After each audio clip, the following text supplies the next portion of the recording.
అమ్మ మరి ద్వాదశ రాశుల్లో ఈ ఏప్రిల్ నెల ధనస్సు రాశి వారికి ఎలా ఉండబోతుంది? అలాగే ఇంకా మంచి ఫలితాల కోసం వాళ్ళు ఎలాంటి రెమెడీస్ పాటించాలమ్మ? ధనుసు రాశికి రాశాధిపతి వచ్చి గురువు.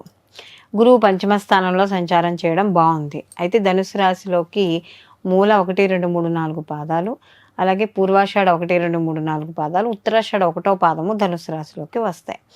ధనుసు రాశి వాళ్ళకి ఈ యొక్క ద్వితీయ తృతీయాధిపతి అయిన శని భగవాను తృతీయంలోనే సంచారం చేయడం, అలాగే వ్యయాధిపతి అయిన కుజుడు కూడా వచ్చి తృతీయంలోనే సంచారం చేయడం కాస్త కొంచెం శుభ ఫలితాలను ఇస్తున్నా కూడా ఈ 2 గ్రహాలు ఒకే చోట కలవడం వల్ల వీళ్ళకి మధ్య మధ్యలో సోదరుల మధ్య చిన్న చిన్న అవగాహన లోపాలు, కాస్త మిస్అండర్స్టాండింగ్స్ ఇలాంటివి వచ్చే అవకాశం అనేది ఎక్కువగా వీళ్ళకి కనబడుతోంది. అయితే ఇక్కడ ముఖ్యంగా చూసినప్పుడు వివాహ విషయాల్లో వీళ్ళకి కాస్త అనుకూలంగా ఉండడం అనేది జరుగుతుంది. ఎందుకంటే గృహంలో కూడా మంచి మార్పులు జరుగుతాయి. ఎందుకంటే ఇక్కడ వీళ్ళకి కానీ చూసుకున్నప్పుడు ఈ పంచమాధిపతి షష్టమాధిపతి అయిన శుక్రుడు వచ్చి వీళ్ళకి ఉచ్చ స్థితిలో ఉండడము, వీళ్ళకి అది కూడా ఈ శుక్రుడు కూడా లాభాధిపతి కూడా అయ్యాడు కాబట్టి కాస్త కొంచెం అనుకూలమైన ఫలితాలు ఉంటాయి.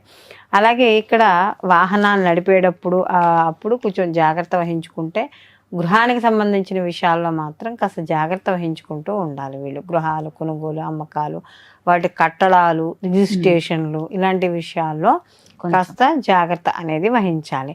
అలాగే ఇక్కడ సోదరుల వర్గాలతో ఇందాక మనం చెప్పుకున్నట్టు వాళ్ళతో మాట్లాడేటప్పుడు మాత్రం, ఎందుకంటే 2 గ్రహాలు కలిసి ఉన్నాయి కాబట్టి మనకి అక్కడ అక్కా చెల్లెలైనా అన్నదమ్ములైనా సరే కాస్త గొడవలకి కారణం అవుతాయి కాబట్టి అలాంటి గొడవలకు కారణమయ్యే సందర్భాలు, విషయాలు, టాపిక్స్ ఏవైతే ఉన్నాయో అవి తెచ్చుకోకుండా ఉండడం అనేది మంచి విషయం. అలాగే ఇక్కడ ప్రాథమిక విద్య కానీ కావచ్చు, అవన్నీ విద్యార్థులకు అనుకూలంగా ఉంటుంది. క్రియేటివిటీ రంగాలు, క్రియేటివిటీ పరంగా చేసే వ్యాపారాలు ఇవన్నీ కూడా మంచి అభివృద్ధిని సాధించడం అనేది ఇక్కడ ధనుసు రాశి వాళ్ళకి జరుగుతుంది. అలాగే రాజకీయ పరంగా కూడా అనుకూలంగా ఉంటుంది వీళ్ళకి. ప్రస్తుతానికి అర్ధాష్టమ రవిగా ఉన్న దాని తర్వాత పంచమ రవిగా మార్పు చెందడం, ఉచ్చ స్థితిలోకి వెళ్ళడం ఇవన్నీ కూడా వీళ్ళకి కాస్త రాజకీయ పరంగా అనుకూలంగా ఉంటాయి. సంతాన పరంగా విషయాల్లో వీళ్ళకి అనుకూలంగా ఉంటుంది. ముఖ్యంగా IVF అవి ఎవరైతే చేయించుకున్నారో వాటిలో కూడా వీళ్ళు సక్సెస్ అయ్యి శుభవార్తలు వినడం అనేది జరుగుతుంది. సంతానపరంగా విద్య, ఉద్యోగం, వ్యాపారం వాటి పరంగా కూడా అనుకూలత ఏర్పడుతుంది. అలాగే గృహంలో కూడా కొంత అనుకూలమైన వాతావరణం, శుభ కార్యక్రమాలు చేయడం ఇవన్నీ కూడా కనబడతాయి. అయితే ఆర్థికపరమైన విషయాల్లో మాత్రం ఈ కుజుడు శని దాని నుంచి మానే వరకు, ఎందుకంటే ధనాధిపతి అయిన కుజుడు, ధనాధిపతి అయిన శని భగవానుడు కుజుడితో వ్యయాధిపతితో కలిసి ఉన్నాడు కాబట్టి కుజుడు మార్పు చెందే వరకు అనవసరమైన ఖర్చులకు దూరంగా ఉండడం మాత్రం ఇక్కడ మనం చెప్పుకోదగ్గ సూచన. అలాగే దూర ప్రయాణాలు, ఇన్వెస్ట్మెంటు, తండ్రి ఆరోగ్య విషయాలు ఇలాంటి విషయాల్లో కాస్త జాగ్రత్త వహిస్తూ ఉండాలి వీళ్ళు. ఎప్పటికప్పుడు కొంచెం వీళ్ళు మనం ఏం పని చేస్తున్నాం ఏంటని చూసుకోవాలి. దశమంలో కేతువు సంచారం కూడా కనబడుతోంది. అయితే ఎప్పుడైతే దశమంలో ఇక్కడ కేతువు సంచారం అనేది వీళ్ళకి కనబడుతోందో కాస్త ఉద్యోగ విషయాల్లో వాటిల్లో మారాలనుకున్నా, మార్పు చేయాలనుకున్నా, లేకపోతే ఏదైనా కొత్తగా ప్రాజెక్ట్ వరకు రావడం లేదు, నేను ఉద్యోగం మానేస్తాను, సహనం లేకుండా ఉన్నా కాస్త ఇబ్బంది పడే అవకాశం ఉంటుంది. కాబట్టి అలాంటి విషయాల్లో వీళ్ళు జాగ్రత్త వహించుకుంటే ఓవరాల్గా మిగిలిన అన్ని విషయాలు వీళ్ళకి అనుకూలంగానే ఉంటాయి. వీళ్ళు మరిన్ని మంచి ఫలితాలు వీళ్ళు పొందడానికి ప్రతిరోజు కూడా వీళ్ళు అమ్మవారిని ఇంట్లోనైనా సరే గుళ్ళోకి వెళ్ళినా సరే కుంకుమతో అమ్మవారికి అష్టోత్తర నామాలు చదువుకుంటూ ఉండడము. ఎవరైనా మీకు మంగళవారం కానీ శుక్రవారం కానీ ఎవరైనా, లేకపోతే ఏ వారమైనా సరే ముత్తైదు వస్తే ఉత్తినే పంపించకండి, బొట్టు పెట్టి ఏ పండో ఫలమో ఏదో ఒకటి ఇచ్చి పంపించడము. అలాగే గురు చరిత్ర పారాయణ చేసుకుంటూ ఉండడం.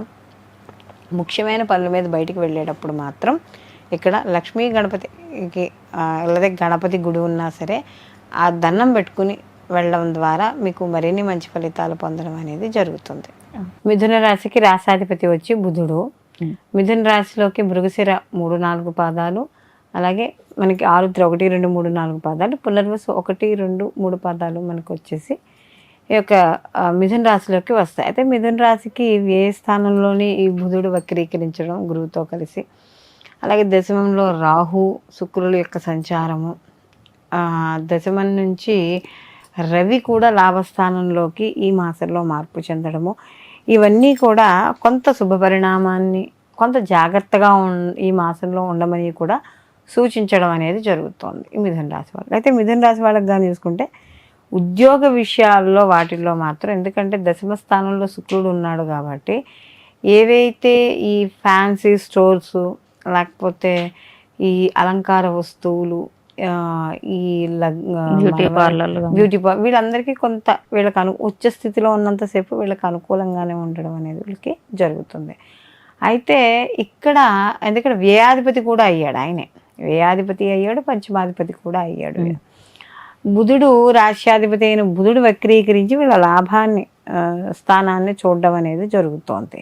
అయితే లాభస్థానంలో ఎప్పుడైతే ఈ యొక్క బుధ గురువులు ఇద్దరు ఉన్నారో గురువు శుభ ఫలితాన్ని ఇస్తూ ఇక్కడ బుధుడు కూడా వక్రీకరించి ఉండడం వల్ల ఇక్కడ ముఖ్యంగా ఏంటంటే ఆర్థికపరమైన విషయాల్లో వీళ్ళకి చాలా అనుకూలంగా ఉండడం అనేది జరుగుతుంది. అయితే ఎప్పుడైతే రవి ఏప్రిల్ 14 నుంచి ఇక్కడ మీనరాశిలోకి వచ్చేస్తాడో, రాహుతో కలిసి ఉంటాడో, ద్వితీయాధిపతి అయ్యాడు కాబట్టి ద్వితీయ స్థానం అనేటప్పటికి సోదర స్థానం కమ్యూనికేషన్కి సంబంధించింది కాబట్టి కమ్యూనికేషన్ రంగాల్లో పనిచేసే వాళ్ళు, అంటే ఇప్పుడు కాల్ సెంటర్స్ అని, మీడియా అని, ఇలాంటి వాటిలో పనిచేసే ఎవరితో వాళ్ళు కొంచెం జాగ్రత్తగా ఉండాలి. ఎవరితోనైనా మాట్లాడేటప్పుడు మాత్రం కూడా కాస్త జాగ్రత్త వహించాలి. చతుర్థ స్థానంలో కేతు యొక్క సంచారం కాస్త వాహనాలు నడిపేటప్పుడు, రోడ్డు మీద వెళ్ళేటప్పుడు, అలాగే ముఖ్యంగా ఏదైనా కొత్త వాహనాలు లేదా కొత్త ఇళ్ళు కొనుగోలు చేయడం, రిజిస్ట్రేషన్ చేయించుకోవడం, భూములు కొనడం, ఇలాంటివి ఏవి చేసినా కూడా మిథున రాశి వాళ్ళు అలాంటి విషయాల్లో తప్పకుండా జాగ్రత్త అనేది వహించుకోవాలి.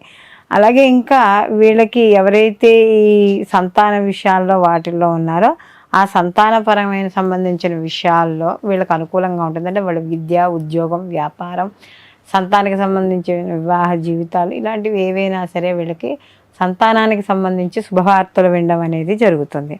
అలాగే ఇక్కడ ఇన్వెస్ట్మెంట్స్ లేకపోతే డబ్బుకు సంబంధించిన ట్రాన్సాక్షన్స్, లావాదేవీలు ఇవన్నీ ఎవరైతే చేస్తారో వాళ్ళు కూడా కొద్దిగా జాగ్రత్త వహించుకుంటూ ఉండాలి.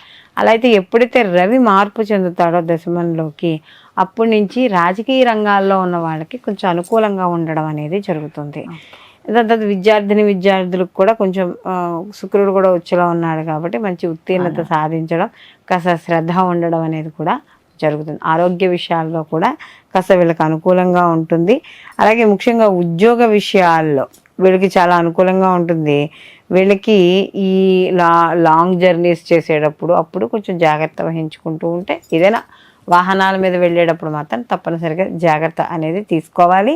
అలాగే ఈ మనకి బీపీకి సంబంధించిన విషయాల్లో హిమోగ్లోబిన్, రక్తహీనత ఉంటుంది కదా, అలాంటి విషయాల్లో కొద్దిగా జాగ్రత్త వహించుకుంటూ ఈ మిథున రాశి వాళ్ళు ఉండాలి. అలాగే ఎదురు వాళ్ళతో మాట్లాడేటప్పుడు లేదా వాళ్ళ విషయాలు మీరు తెలుసుకోవాలనుకునేటప్పుడు, అంటే ఇది తొందరపాటు అనేది పనికిరాదు. పూర్తిగా విని నిర్ణయం తీసుకోవడం కానీ మాట్లాడడం కానీ ఇక్కడ మంచిది. కాబట్టి అలాంటి విషయాలు చేయడం ద్వారా కొంత వీళ్ళకి ఈ స్ట్రెస్ అనేది తగ్గుతుంది. ఈ యొక్క మిథున రాశి వాళ్ళు మరిన్ని మంచి ఫలితాలు పొందడానికి ఈ మాసం అంతా కూడా విష్ణు సహస్రనామం పారాయణ చేసుకోవడం, కనకదార స్తోత్రాన్ని చదువుకోవడం ద్వారా వీళ్ళకి కాస్త అనుకూలంగా ఉండడం అనేది వీళ్ళకి జరుగుతుంది. ఇప్పుడు ఆపరేషన్ లేకుండానే మోకాళ్లకు ప్లాస్మా ట్రీట్మెంట్, మీ ఆర్థోపెటిక్ సమస్యలన్నిటికీ రోబోటిక్ టెక్నాలజీ ద్వారా తక్కువ ఖర్చుతో శాశ్వత పరిష్కారం, ఫ్రీ కన్సల్టేషన్, ప్రతి ట్రీట్మెంట్ పై 20% డిస్కౌంట్. ఈ ఆఫర్ కొద్ది రోజులు మాత్రమే, త్వరపడండి. V9 hospitals 9281465842.